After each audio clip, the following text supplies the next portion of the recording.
Hey guys, it's me Saran back with another video. Super early in the morning I'm recording.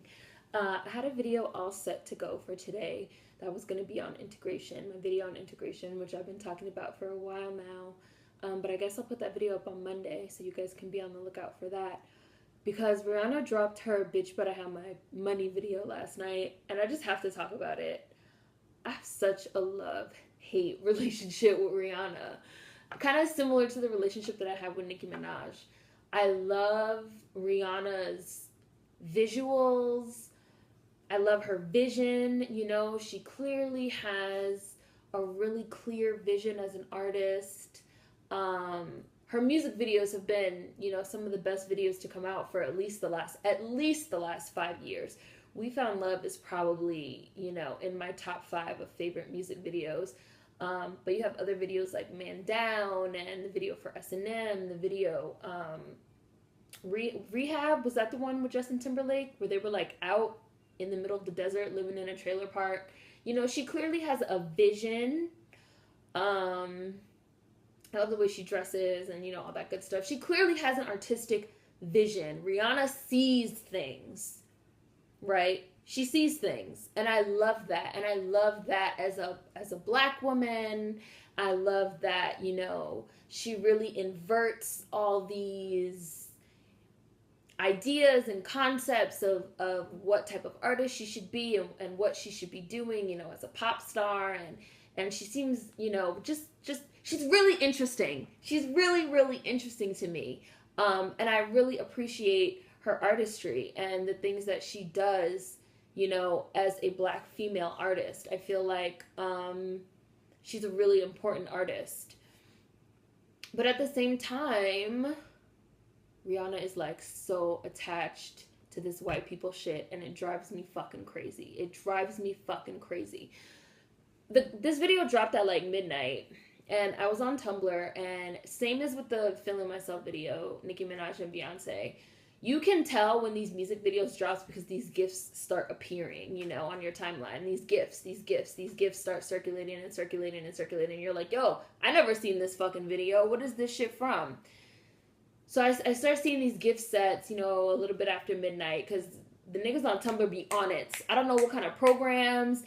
So shit comes out 5 minutes later, you have a high quality gift set of 19 gifts. Okay, you can watch the whole video.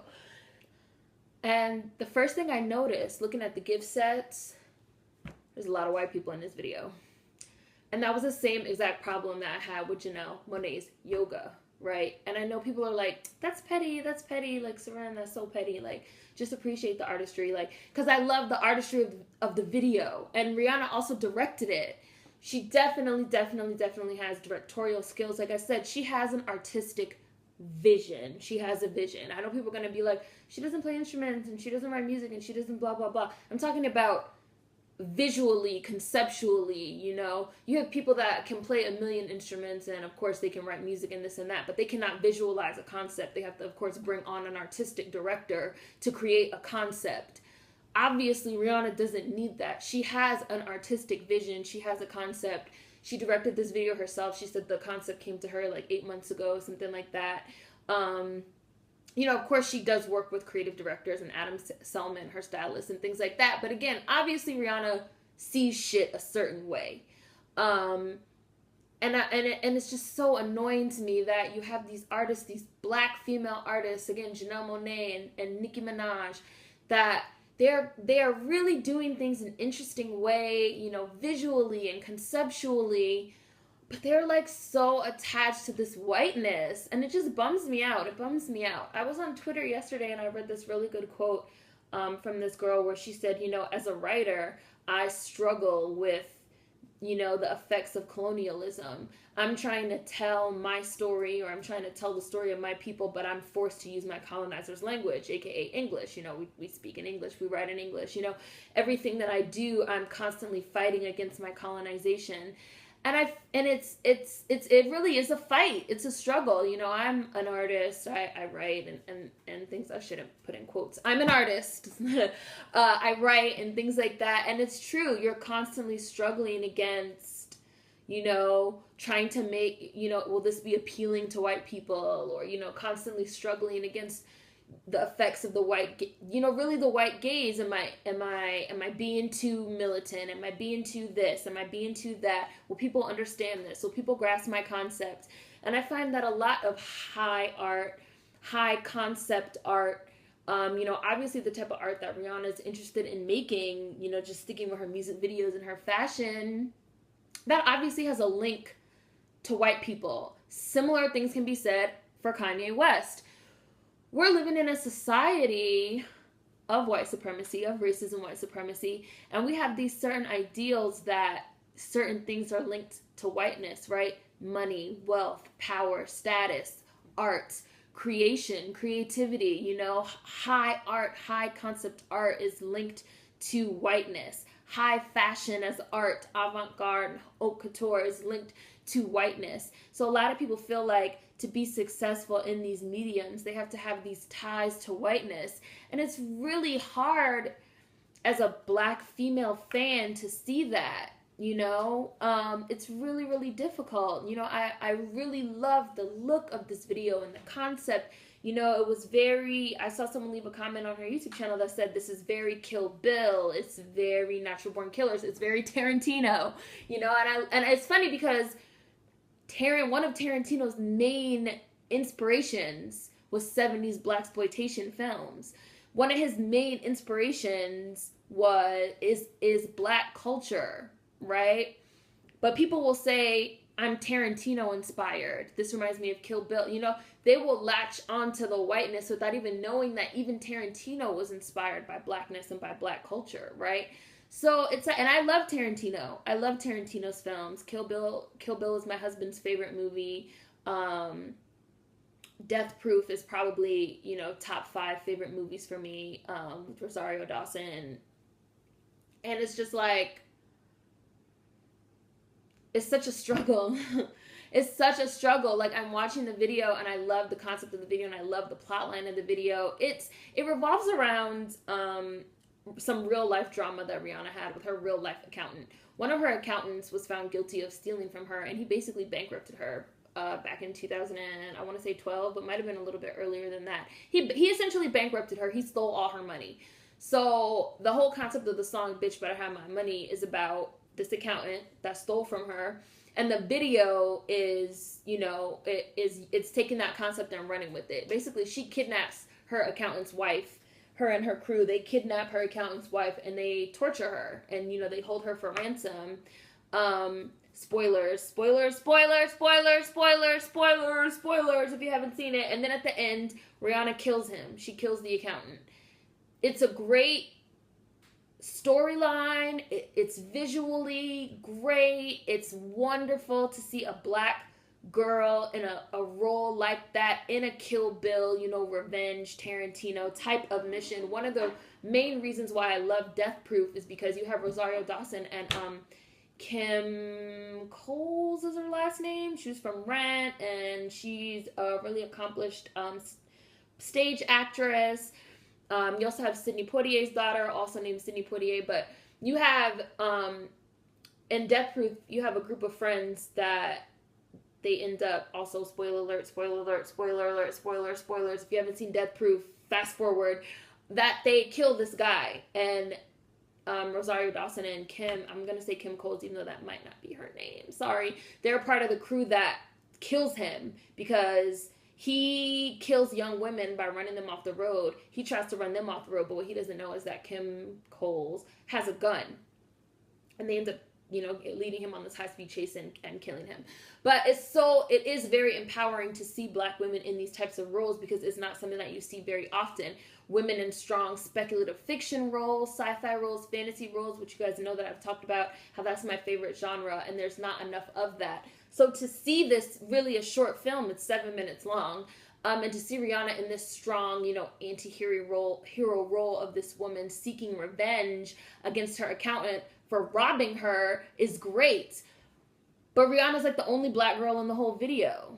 There's one other Black girl who comes at the very end who plays one of the mistresses of the accountant. But the accountant has this blonde white wife And the blonde white wife is the very first face that we even see in the video. We see her getting ready with her fucking big, gigantic, fake titties all out. And she's walking around this, like, opulent penthouse getting dressed. She kisses her husband, the accountant, goodbye, and she gets in the elevator. And Rihanna gets in the elevator with her. She kidnaps her. She puts her in a trunk. She puts her in her car with her crew. Rihanna's crew! One of them is a white girl, and one of them is, like, a Hispanic. We all know Hispanic is an ethnicity, not a race, but she doesn't look like an Afro-Latina. She looks closer to a white Hispanic, but she's obviously like a non-white Hispanic. It would have been so cool to me personally for this to have been like a dope ass black girl crew. Like a crew of just badass fucking black girls. Like that fucking kidnap this blonde white bitch and fucking torture her ass and fucking kill her and then kill this fucking white sleazy accountant dude that fucking robbed her. The accountant is played by the actor that plays Hannibal on the show Hannibal, if any of you guys watch that. Like, it would have been dope to see that. Why is your crew like this white girl? You know, I don't even mind the Hispanic girl so much, but like it's like a white blonde girl with like a Michelle Pfeiffer Scarface. I don't know the mob movies. Scarface cut. She has the cut like Uma Thurman in Pulp Fiction, like the cut that Rihanna had for a while, like the bangs and like the short blonde white girl. Why couldn't this have been a crew of like badass like black girls or black and Hispanic girls, you know? It's like, even when we're trying to invert these ideas of a revenge fantasy, which is normally a very male-driven idea, a very male-driven concept of a male revenge fantasy, even when we're trying to invert that into something different for us as black female artists, it's like we're still attached to whiteness, into this white gaze of that we have to include these white people. And it's so annoying. When the gifts first started going around, I was like, I'm not going to watch this video because there's too many white people. Like, I want to see a badass fucking black girl crew. I want to see a speculative fiction movie revenge fantasy with a badass black girl crew. I can see, you know, and again, this is intersectionality where race and gender intersect, because it's like, yes, it's cool that the crew was all women. Like, yes, of course that's cool, because again, most of these revenge fantasies that you see played out are featuring a man, you know, a male anti-hero. So of course it's cool to see women step into those roles, and of course it's cool to see, especially, you know, with Rihanna being the ringleader, a black woman step into that role, which is what Rihanna loves to do, step into these roles that black women don't traditionally step into, which is why people fucking hate her. Same as Nicki Minaj, which is why people fucking hate them as artists. Same with Beyonce, which is why people fucking hate them as artists, because these are black women that step into these strong, powerful roles, and people don't like that shit. But then it's like, they have to be the only black girl there. Everyone else around them can be white, because it's like, that gives the art validation in a way, you know? It's like, my art and my role is validated because I have all these white people around me. So my art is validated. My art has value. My art has worth. And that's still looking for white validation, and it bums me out. It bums me the fuck out. Like, it bums me out. And it's like, that shit is not reciprocated. That shit is not reciprocated. Like, you don't see, you know, videos of white pop stars with a full cast of black people and the pop star is the only white person. You get what I'm saying? You don't see that. But you will see videos by these black artists with a whole cast of white people. And they'll be like, well, we want to be inclusive and we want to be this and we want to be that. And it's like, okay, but that's not a two-way street. Two, just because white people are in your art doesn't mean that all of a sudden your art has any type of validity. We need to like get out of that way of thinking, right? But I know people will say like, oh, that's petty and the art is just the art. But that's just how I feel. That's just how I feel about it. Like, I would have loved to see a badass black girl crew or black and Hispanic girls fucking kill this white lady and then kill this white accountant, you know? And at the end, Rihanna's like covered in blood and she's like naked in the trunk with the money, and it's a very strong, powerful imagery that I loved. I loved the artistic direction of this video, and I love that Rihanna is not afraid to go there. And, you know, I don't want to say to break rules, but, you know, Rihanna's a habitual fucking line stepper. You know, she has a video where she kills her rapist, who's black, mind you. That video had a fucking bunch of black people. because it was set in, you know, the islands.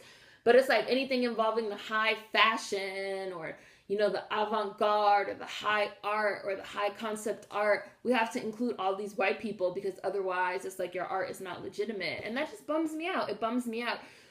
We need to get into this mindset that we are enough. White people don't have to be involved for your art to be high concept or for it to be high quality or for it to be worth something. White people don't have to be involved. Like, the speculative fiction that I'm working on is like all black people. I'm not gonna like give anything away, but you know, and I feel like that's important for people to see, right? Because then it's just like, white bitch, blonde white bitch, white titties in my face. Can we go back to Rihanna, please? Like, she's really the only person I want to see. Oh, another white girl, white girl crew. Like, you know, and we see it repeatedly over and over. And I just wish we would get away from that, you know? Again, same thing I said in my Janelle Monáe yoga video. I love the video, but I was like, who are all these? Why are all these white people? Why everywhere I go, I have to see white people? I don't want to see white people everywhere I fucking go. Like, in my entertainment, I already have to see them every day, day to day in the real world. And our art doesn't have to fucking include white people to be valid, you know? So, but I watch it, I guess. You watch it. It is an amazing piece of art. Rihanna makes great visual art. I really wasn't a fan of the song, but the song and the video go together really well, and I'm pretty sure the video is actually going to make me appreciate the song more. And it's an amazing piece of concept art. The visuals are on point. The outfits, of course, are on point. The hair is on point. The whole storyline, the concept of, you know, the accountant stole from her, so she kidnaps and tortures the wife and kills the husband. That's on point. The girl, you know, the girl gang on this revenge mission, with this strong, you know, black girl leader is dope conceptually. The whole thing is a piece of art. Like I said, Rihanna's videos are art, you know, and people don't do shit with their music videos anymore. So especially to see a music video that, you know, really goes for it. And Rihanna consistently goes for it in her music videos and pushes boundaries as a black female artist. And I love that. Like I said, similar to Nicki Minaj. Nicki Minaj will really invert a lot of sexual messages in her videos. You know, she'll have fucking scenes in her videos of her cutting up bananas and, you know, really doing certain things that have a lot of feminist, womanist meaning behind it, you know. And I feel like it's really, really interesting to see, but it's also so annoying to see that, you know, these black artists, and especially these black female artists, still have to link white people. I don't know. I hope you guys get what I'm saying. It's just like, we feel the need that for our art and for our work to have validation, you know, it has to meet the approval of white people. It has to have that white validity, and everything is still being filtered through the white gaze, you know, and that sucks. But I did enjoy the video. I did like it a lot. Rihanna has a real artistic vision. She directed it. She came up with the concept. I hope that she, you know, directs other videos. And maybe she can move into, you know, doing some directorial work, short films and stuff like that. That would be awesome. We always need more black female visual artists and directors. Watch it. See what you guys think. Let me know in the comments section. Hopefully I know this video is all over the place. It's super early in the morning. I'm still really working through my feelings on this video. My cat does not know what's going on, why I'm up so early, so she's running around the house making noise. I'm sure you guys heard all types of noise. I had to stop this video multiple times to go yell at her.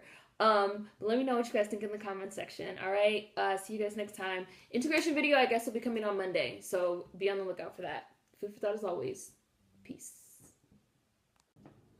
One more thing. I didn't even address this during my main video because it was like so far removed from my mind. Apparently the white feminists are like all up in arms. When I was doing my Google research to get my links to put in the description box, I actually saw some videos about, some links and some articles about how the white feminists are like up in arms about this video, and that's what actually reminded me. Of course the white feminists are up in arms. They don't like that Rihanna like tortured the wife, and you hardly see her do anything to the accountant, because it's like a reveal that she, at the end of the video, that she kidnapped the wife and she's torturing the wife because the accountant has her money. And a lot of people are saying like, oh, this is not feminist, you know, this is not feminism. Why is she torturing the wife? Why is the wife naked? Why are her boobs out? We should see her exacting the same type of revenge on the husband, even though we see that she murders the husband because she has the husband tied up to a chair and she has this knife, and then at the end of the video she's covered in blood. So we know it's insinuated, it's implied. But I guess the white feminists are mad because she didn't kill the man like on screen or something. I really don't care. That didn't do anything for me. I didn't look at that and see a problem. Obviously, the whole point is that she kidnapped the wife as ransom to get the money, which is normally the way that shit works. People are saying, you know, oh, it's not feminist because we have a woman that has kidnapped another woman and is torturing her instead of exacting revenge on the person that deserves it, which is the man and the male accountant. And I just have to say that again, similar to what I said in my video for Nicki Minaj's only video, you have these white feminists that jump on these black female artists they run to say that these women are doing something wrong, that they're not feminist, that they're not representing women. Like I said, I believe that all of it is undercut by racism. It has a tone of racism because these are the same people that will watch Kill Bill and say, oh, this is such a strong, powerful feminist movie. We have this woman who's exacting revenge on these people that wronged her and taking this strong, powerful role. Even though, what does she do in that movie? She kills 3 other women on her path to killing Bill. And her fucking killing of Bill was, you know, and he died, you know, the 5-point exploding heart technique. She didn't get into a long, drawn-out sword fight, knife fight, gun fight. She didn't chop him up into little pieces. She didn't torture him like she did the French chick that she cut off her arms and legs, you know. Of course, we saw her do more torture to the women than to the man that she was actually after. Kill Bill. Yeah, you didn't hear anyone having an issue with how that was represented. Everyone said that movie was strong, powerful, this and that, because when you have a white woman in these type of roles, it's fine, it's strong, it's powerful, it's feminist. But when you have a black woman in these types of roles, oh, it's a problem. We're not, you know, representing feminism in the right way, and all that is undercut by racism. Please watch my video for the about the Nicki Minaj only lyric video if you want to see me get more in depth into that. Please watch my video on why I don't fuck with feminism if you want to get, you know, more in depth into that. But it's just the same thing. White feminists are out for white women. They don't give a fuck about black women. They don't give a fuck about women of color. They're quick to run and tear us down. They don't want to support our artistic endeavors, especially not black women. And like I said, if a white woman had directed this video, it would have been hailed as, you know, if Madonna had directed this video and starred in this video, it would have been hailed as a pop, you know, iconic feminist masterpiece. But since it's Rihanna, a black woman who is not supposed to be in this role with this type of agency, it's a problem. So fuck these white feminists, fuck these think pieces, fuck all this bullshit. I'm more interested in what I talked about in the beginning of this video. That is more interesting to me than discussing whether or not this video was feminist. Who gives a fuck? Like, who cares? She's strong, she's powerful, she's a black woman in this vicious, you know, vengeful anti-hero role, and that is something that we do need to see. And if you don't like that, then fuck you, right? I don't give a fuck. So, yeah, that's it.